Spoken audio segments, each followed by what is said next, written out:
You ask Tiger to solve.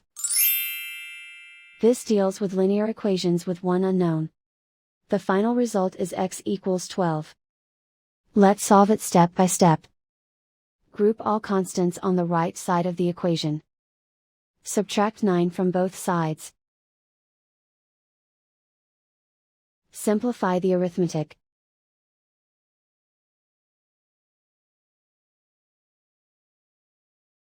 Isolate the x. Divide both sides by 5. Simplify the fraction. Find the greatest common factor of the numerator and denominator. Factor out and cancel the greatest common factor. And so the final result is x equals 12.